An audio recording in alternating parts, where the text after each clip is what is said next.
ইমরান খানকে জেলে রেখেই পাতানো নির্বাচনের আয়োজন করে পাকিস্তানের নির্বাচন কমিশন। তারপরও জেলে বসেই বাজিমাত করেন সাবেক এই প্রধানমন্ত্রী। সব দলের চেয়ে বেশি আসন পায় তার সমর্থিত নেতারা। এমন কোনো জুলুম নাই যা করা হয়নি ইমরান খানের দল নিয়ে।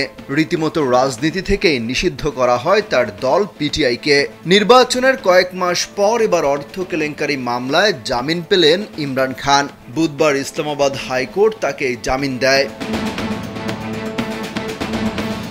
ইসলামাবাদ হাইকোর্টের প্রধান বিচারপতি আমির ফারুক ও বিচারপতি তারিক মেহমুদ জাহাঙ্গীর এই রায় দেন।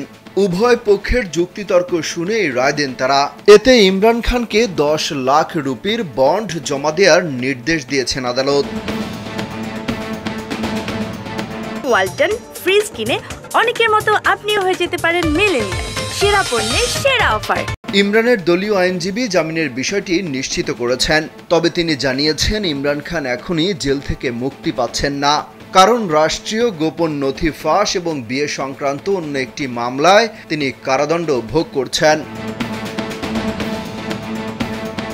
গত বছরের ডিসেম্বরে এনএবি ইমরান খান ও তার স্ত্রী বুশরা বিবি ও অন্যদের বিরুদ্ধে 19 কোটি পাউন্ডের এনসিএ রেফারেন্স দাখিল করে। 2022 সালের এপ্রিলে বিরোধীদের অনাস্থা প্রস্তাবের মাধ্যমে ক্ষমতাচ্যুত হন প্রধানমন্ত্রী ইমরান খান। প্রধানমন্ত্রীর পদ থেকে অপসারণের পর থেকে দুর্নীতি থেকে শুরু করে সন্ত্রাসবাদদের বেশ কয়েকটি অভিযোগের মুখোমুখি হচ্ছেন তিনি। তোষাখানা মামলায় দোষী সাব্যস্ত হওয়ার পর গত বছরের আগস্ট থেকে তিনি কারাগারে রয়েছেন এবং পরবর্তীতে সাইফার ও অবৈধ বিবাহ মামলা সহ অন্যান্য মামলায়ও দোষী সাব্যস্ত হন। সম্প্রতি দেশটির জাতীয় নির্বাচনে 96 আসনে জয় পায় ইমরান খানের সমর্থিত স্বতন্ত্র প্রার্থীরা।